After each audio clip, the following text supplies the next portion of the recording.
Bem-vindos a mais um vídeo do canal Conhecimentos da Humanidade e hoje começaremos a nossa série sobre interpretação dos contos de fada. Essa série ela foi motivada por conta do nosso curso de interpretação de sonhos, que finalmente saiu, já está disponível no link aqui na descrição do vídeo. No final desse nosso vídeo aqui tem uma surpresinha para vocês, então antes de correrem e comprar, assiste o vídeo até o final, beleza? Bom, por que falar de interpretação dos contos de fadas para falar de um curso sobre interpretação de sonhos? Porque os contos de fadas e os sonhos vêm do mesmo lugar e a interpretação deles é muito próxima, é muito parecida. Aqui, claro, a gente vai fazer uma interpretação geral, vai pegar alguns pontos importantes de cada conto e vai trazer para vocês, para já irem pegando o jeito e entenderem uma outra forma de ver o conto. Muitos contos parecem lições de moral ou lição para os filhos, como é o caso do primeiro desses contos, que é Pinóquio. A maioria de vocês deve conhecer a história, seja pela Disney, seja por alguma outra forma. E tem algumas partes ali que claramente tá ensinando as crianças a serem boas. Vamos entender isso num outro nível? Se você não conhece a história, aqui na descrição do vídeo tem um link muito especial, um link para um canal que armazenou todas as histórias que passava na TV Cultura em São Paulo, que tinha um programa específico sobre contos de fadas, eles dublaram e tudo mais, e é até uma nostalgia assistir alguns desses contos. Então, dá uma olhadinha lá, relembra a história do Pinóquio e aí a gente vai para a interpretação. O primeiro personagem que nos é apresentado é Gepeto, que é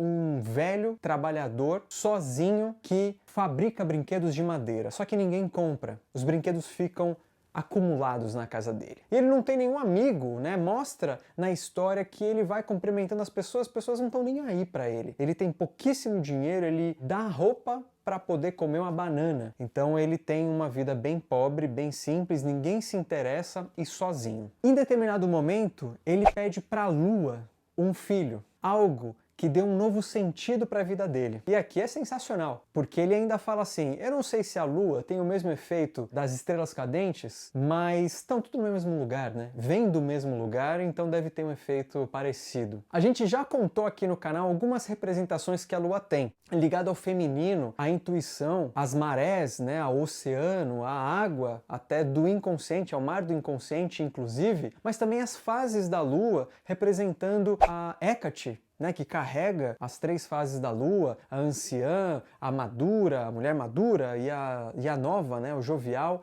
E aí ele pede, é um senhor, é um homem, sozinho, pede para o seu lado feminino, que tenta fazer um resgate dessa intuição, dessa fluidez, para que a vida tenha um novo sentido. Um sentido que não seja trabalhar e não ter os frutos do seu trabalho, e não ser reconhecido. Ele trabalha exaustivamente e ainda assim não consegue ter um retorno que faça com que ele tenha comida, que ele consiga se nutrir. Então olha só, a primeira parte da nossa interpretação, esse chamado de reconexão com algo que está faltando. Ele pede um filho, mas ele pede um filho para a lua. Ele pede a síntese dessa troca, de um velho sozinho com a lua. E aí o que acontece? Ele vai dormir e a fada madrinha, a nossa velha sábia da história, aquela que detém a sabedoria, o poder, o conhecimento, e aí a gente interpreta isso como aquele nosso cantinho escondido que é nosso, que detém a sabedoria, o conhecimento, que a gente vê no outro, que a gente vê na nossa fada madrinha real, que a gente vê no nosso avô, no nosso chefe, em certas figuras que detêm o conhecimento, ou que a gente acha que detém, porque o conhecimento na real está dentro da gente, o nosso conhecimento principalmente, sobre a gente. Então, no conto, assim como nos sonhos, ela vai aparecer como essa figura poderosa que vai dar uma série de conselhos. E aí ela vem e transforma Pinóquio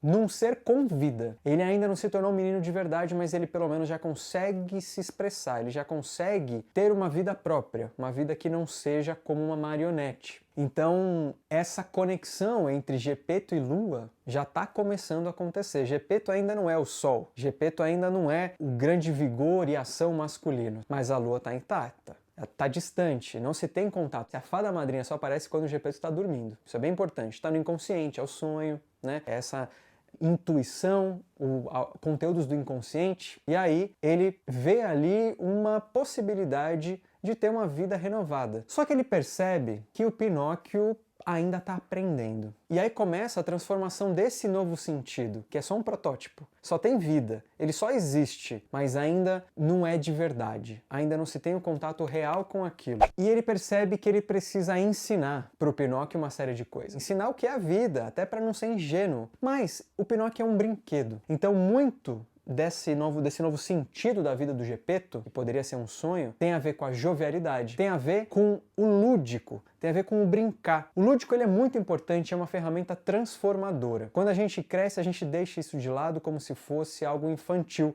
assim como a gente pode olhar os contos de fada como algo infantil. Mas acontece que eles são extremamente transformadores. É no lúdico autêntico que vem uma série de conteúdos transformadores. Seria o equivalente a uma psicoterapia, se você usar o brincar de uma forma íntegra, de uma forma autêntica. Por isso que, inclusive, existem formas de psicoterapia que envolvem o brincar mesmo no adulto. É o caso das caixas de areia, por exemplo. Mas voltando para o nosso conto, então a gente tem ali toda uma figura infantil e de brincar que está começando a ter vida. Vida já tem, mas está começando a ter um sentido mais ligado à nossa verdade. Por isso que ele ainda não é um menino de verdade. A condição para ele ser é ser uma pessoa bacana, é ser um menino que respeita, que pensa nos outros também, que não pensa só em si, que está integrado ali e assim por diante. E é isso que a nossa essência é algo integrado com o meio, algo integrado consigo mesmo e ter essa relação de troca. A individuação, que é tornarmos quem somos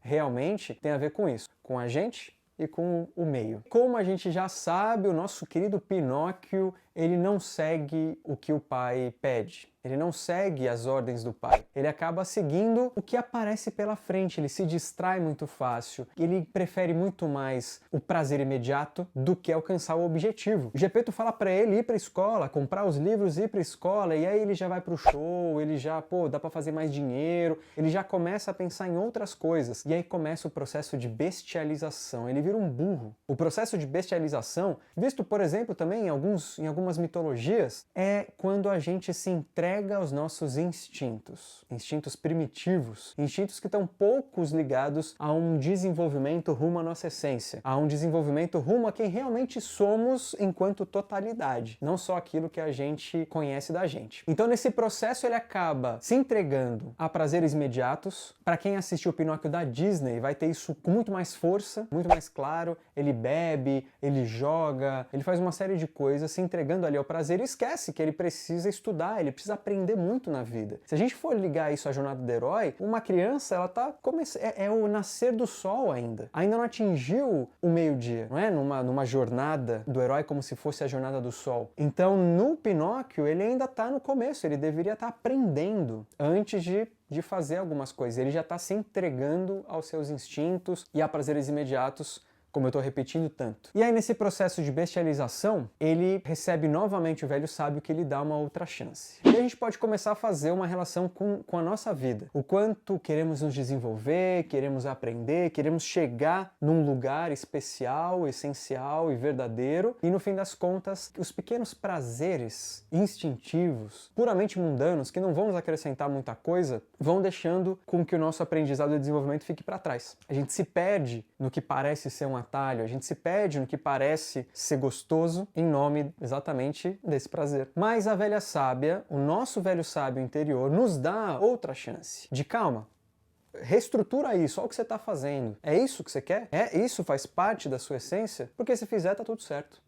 Mas faz. Olha o processo de bestialização que você está tendo. É isso que você quer? E aí nós temos a terceira parte do que eu quero trazer para vocês, que é quando o Geppetto, preocupado com o sumiço do Pinóquio, vai atrás dele, aluga um barco, mesmo sem ter dinheiro, vai para alto mar, é comido por uma baleia. E na jornada do herói também existe essa fase, né? O ventre da baleia é quando você está passando pelo processo de transformação. Ainda não é a transformação, mas é o processo. Pinóquio acaba se arrependendo e descobre que o pai foi para alto mar, vai também, e depois de um tempo ele é comido. E aí ambos ali, o velho e o novo, aquele que quer se transformar, aquele que está buscando sua essência, está dentro do mar. A relação com a lua aqui também não é mero acaso. Está dentro de um ser marinho, de um monstro marinho, de proporções gigantescas. Então o conteúdo inconsciente, dentro do inconsciente do mar, engoliu eles. E eles precisam sair dali para não se dissolverem no nada, para não se perderem para sempre nos conteúdos inconscientes que a bestialização os levou. E aí juntos eles bolam um plano. Aqui a gente tem algumas diferenças do que aconteceu, ou tacou fogo, ou se pendurou. De qualquer maneira eles saem pelo respirador da baleia, né? Por aquele buraquinho que fica ali na baleia. E aí os dois saem juntos. O Pinóquio, feito de madeira, boia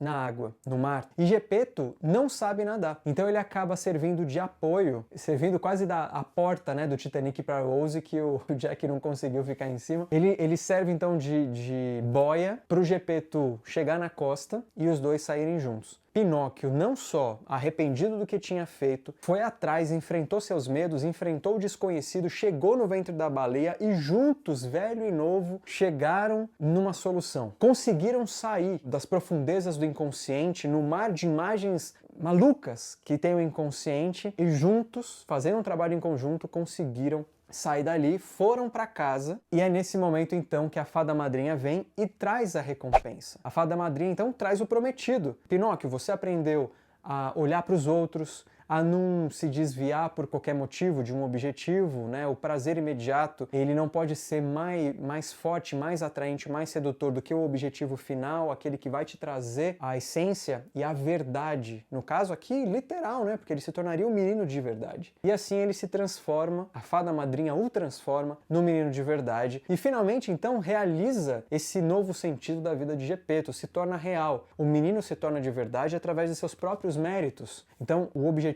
se torna real. Gepeto agora pode ter a troca, agora tem uma companhia, tem uma jovialidade, tem um lúdico junto dele, e é muito legal porque nesse link aqui que eu comentei com vocês que a gente vai deixar, tem um final muito poético que faz muito sentido, porque no final dessa versão, a fada madrinha e o Gepeto começam a flertar. Gepeto chama a fada madrinha para conhecer os outros brinquedos que ele montou no quarto dele. E ele e a fada madrinha vão para o quarto e deixam o Pinóquio sozinho brincando na sala. Ou seja, o casamento alquímico do Gepeto com a lua é realizado. Pinóquio aprendeu a se importar com os outros, se importar consigo mesmo, sem se deixar influenciar pelos prazeres imediatos que nos desviam do nosso caminho principal. E assim eles viveram felizes para sempre. Isso significa que finalmente conseguimos viver integrados conosco. Antes de finalizar o vídeo, tem cupom de desconto de 25% no curso de interpretação de sonhos. Clicando no link e usando o cupom SONHO25, você vai conseguir esses 25% para aproveitar esse curso que está muito maneiro, com uma dinâmica um pouco diferente do que a gente costumava fazer.